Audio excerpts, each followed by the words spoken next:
Nous allons maintenant découvrir comment intégrer dans notre site la lecture d'un fichier audio en format MP3. Tout d'abord, il est nécessaire d'intégrer ici à l'intérieur un code HTML qui redirigera ici toutes les informations et à la fois vers le type de lecteur et à la fois vers le fichier audio requis. Tout d'abord, nous allons aller sur le net tout simplement pour venir ici sur un site qui propose plusieurs lecteurs de MP3 de type Flash, et donc c'est le site alzacreation.fr devplayer.html. Ici on vous précise un certain nombre de choses sur ce lecteur qui entre autres est sous licence Creative Commons, ce qui signifie qu'il est libre et gratuit et peut être utilisé dans un cadre professionnel ou commercial. Que ce lecteur se décline ici en plusieurs versions, dont des versions plus élaborées qui incluent à la fois des listes déroulantes mais des plus simples qui vont nous permettre seulement ici de lire un fichier ou de le lire, de faire une pause, d'arrêter. Et c'est d'ailleurs ce dernier lecteur que nous allons retenir, le lecteur de type classique. Nous descendons dans la page et nous allons suivre ici les instructions directement dans l'ordre. Tout d'abord, qui consiste à télécharger une archive de ce fichier et à l'ouvrir. Voilà, j'accepte l'ouverture et je vais retrouver quelque part ici le nom de ce lecteur qui s'appelle devplayer.sw dans sa version ici de base.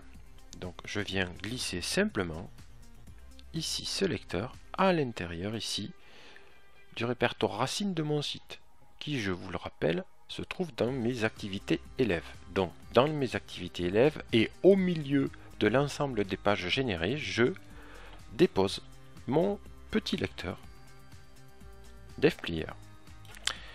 Vous remarquez qu'aussi, parmi les dossiers inclus, je suis venu créer ici un fichier MP3 et joindre par exemple ici ce fichier qui se nomme base audio, que je vais copier son nom,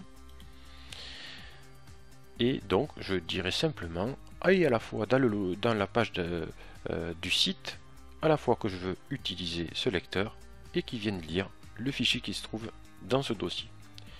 Donc je reviens ici quelque part sur le site. Nous avons vu les étapes 1 et 2 qui consistaient au téléchargement et au transfert du lecteur flash. Il ne me reste plus qu'à suivre l'étape 3 qui consiste à un copier-coller du code HTML sur la page web. Ici un exemple de page concernée, mais je vais carrément demander à ce que ce site me génère ici mon code. Donc je veux mon lecteur classique, dont le nom ici apparaît et que j'ai bien entendu copié dans mon répertoire racine du site, et automatiquement, vous m'avez vu cliquer ici, je me retrouve avec ici des choses qui changent en fonction des éléments que je déclare dans cette fenêtre, et je vais définir ici le chemin dans lequel se trouve mon fichier. On est bien d'accord par rapport à la racine de mon site, il se trouve bien dans le répertoire MP3, excusez-moi, dans le dossier MP3, et son nom est bien base audio.mp3.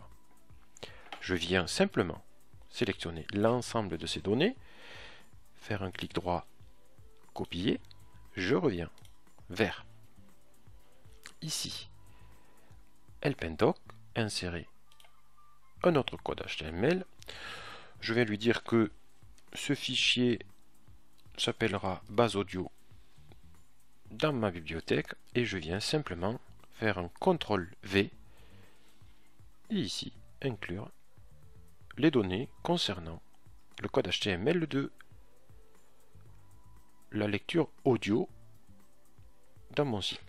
Apparaissent aussi les dimensions ici de ce petit lecteur que je peux augmenter. Par exemple, on va augmenter de 20% la taille, ce qui devrait nous faire 220 par 24. Je vais y arriver ici. Je valide et je vois apparaître une image ici de mon fichier que je peux rééditer simplement ici en cliquant dessus et en venant ici modifier les propriétés de l'élément, ou alors plus directement en venant ici et en double-cliquant ici sur le nom de mon fichier, et je retrouve ici son édition de manière assez simple.